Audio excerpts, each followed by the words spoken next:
దుర్మార్గమైన ప్రభుత్వం వస్తే ఏం చేస్తారో తెలియదు. గొంతు మీద కత్తి పెట్టి ఆస్తులు రాయించుకున్న సందర్భాలున్నాయి.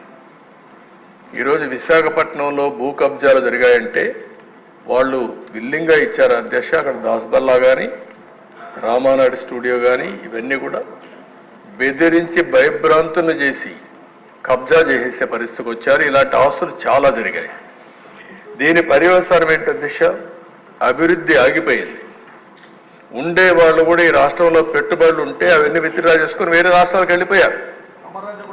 అమర్ రాజా ఒక కమిట్మెంట్తో జిల్లాకు వచ్చారు. ఇది నా సొంత జిల్లా, ఈ జిల్లాలో పుట్టాను, ఇక్కడ ఉద్యోగాలు ఇవ్వాలి, ఇక్కడ ఉద్యోగాలు ఇవ్వాలని వస్తే పెట్టుబడులు పెడితే కార్పొరేట్ ఆఫీస్ తిరుపతిలో పెట్టారు.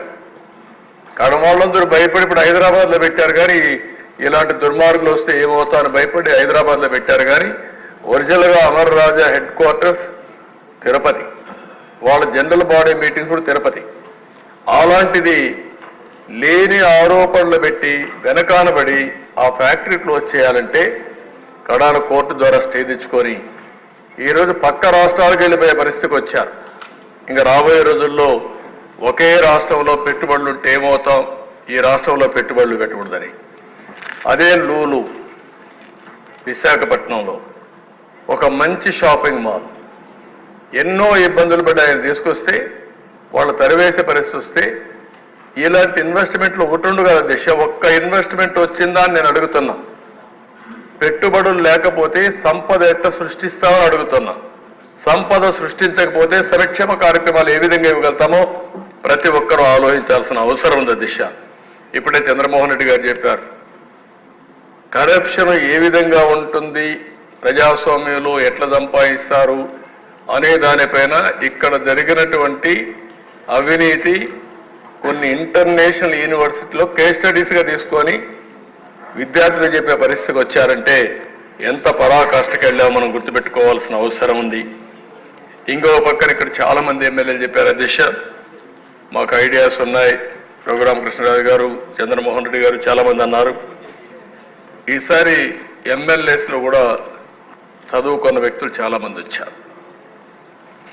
ఐఏఎస్ రిటైర్డ్ ఆఫీసర్లు చాలామంది ఇక్కడ ఉన్నారు. పోస్ట్ గ్రాడ్యుయేషన్ చేసిన వాళ్ళు ఉన్నారు, డాక్టర్స్ ఉన్నారు. వివిధ రంగాలలో బాగా నిష్ఠాతులు కూడా రాజకీయాల్లోకి వచ్చే పరిస్థితికి వచ్చారు. యంగ్స్టర్స్ వచ్చారు. ఈరోజు మీ అందరి ఆలోచనలు కావాల్సిన అవసరం ఉంది. ఈ రాష్ట్ర అభివృద్ధి కోసం అవసరమైతే ఏ విధంగా చేయాలని నేను కూడా ఆలోచిస్తాను. మిమ్మల్ని అందరినీ నిరంతరం మీ ఆలోచనలు ఏవైతే ఉన్నాయో ఆ ఆలోచనలు తీసుకుని ఏ విధంగా ఆచరణలో పెట్టాలనో పెడదాం. దానికి ఒక స్ట్రక్చర్డ్ ఆర్గనైజేషన్ కింద క్రియేట్ చేసి ఇంటరాక్షన్ కూడా నేను రెగ్యులర్ ఇంటరాక్షన్ పెట్టి మీ ఆలోచనలు మీరు ఏ ఏరియాలో ఇంట్రెస్ట్ ఉందో అవన్నీ తీసుకొని ముందుకు పోతాం. ఇప్పుడే రఘురామకృష్ణరాజు గారు ఒక మాట అన్నారు.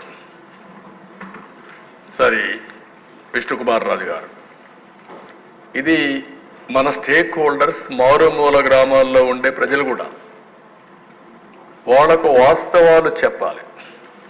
ఇప్పుడే నేను చూస్తున్నాను, మనం అసెంబ్లీలో వైట్ పేపర్స్ పెడితే ధైర్యం ఉంటే అసెంబ్లీకి రావాలి, వచ్చి మీరు చెప్పింది కరెక్ట్ కాదు, ఇది వాస్తవం, ఇది డాక్యుమెంట్ అని చూపించాలి.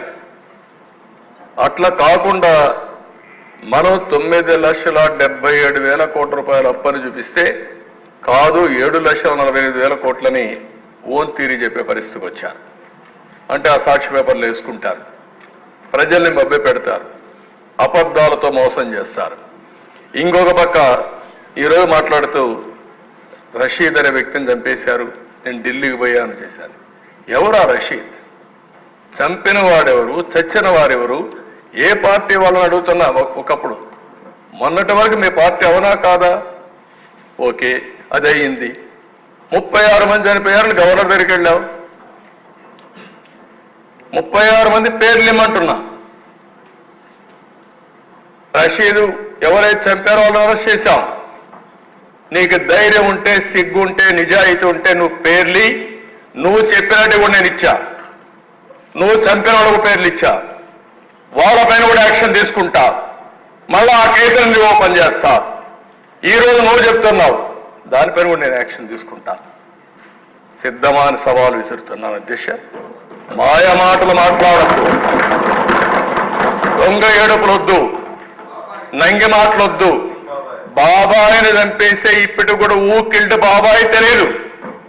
చెప్పాల్సిన బాధ్యత లేదా? మాకు తెలియజేయాల్సిన బాధ్యత లేదా? దోషుల్ని నిలబెట్టాల్సిన బాధ్యత లేదా అని అడుగుతున్నా అధ్యక్ష. మిమ్మల్ని ఎవరన్నా ఉన్నారు, ఆ విషయాలన్నీ కూడా పెడతాను. ఒకే మాట చెప్పాను, ఎవరైనా సరే తప్పు చేస్తే వాళ్ళని శిక్షిస్తాం, మా పార్టీ వాళ్ళని కూడా శిక్షిస్తానని చెప్పాను. అదే మాదిరిగా చాలా మంది మీకు అనుమానం ఉంది, గడిచిన రోజుల్లో హత్యలు చేశారు, అవి మాత్రం మీరు పట్టించుకోలేదని. అవి కూడా వదిలిపెట్టాను, వడ్డీతో సహా చెల్లిస్తా, అది కూడా పెడతాం. ప్రజాస్వామ్యం అంటే తమాషా కాదు. హత్యలు చేయడం, నేరాలు చేయడం, ఘోరాలు చేయడం, ఎదురుదాడి చేయడం, అది రాజకీయ ముసుగులో ఎదురుదాడి చేయాలనుకుంటున్నారు. కానీ ఆ ముసుగు తీస్తాం. నేరస్తులుగానే చూసే విధానానికి శ్రీకారం చుడతానని చెప్పి మరొకసారి తెలియజేస్తున్న దిశ. అది చేసినప్పుడే సమాజం బాగుపడుతుంది. అందుకే విష్ణుకుమార్ రాజు గారు చెప్పిన దానిపైన నేను పూర్తిగా సహకరిస్తా. ప్రతి ఒక్క పల్లెలో చర్చ పెడదాం, లా అండ్ ఆర్డర్ పైన చర్చ పెడదాం, ఆర్థిక ఏదైతే అవకతవకలు జరిగాయో, ఈ క్రైసిస్ ఉందో, ఇవన్నీ కూడా పెడదాం. మాట్లాడితే 2,71,000 కోట్ల రూపాయలు బటన్ నొక్కారంట. ఓకే, మీరు బటన్ నొక్కారు.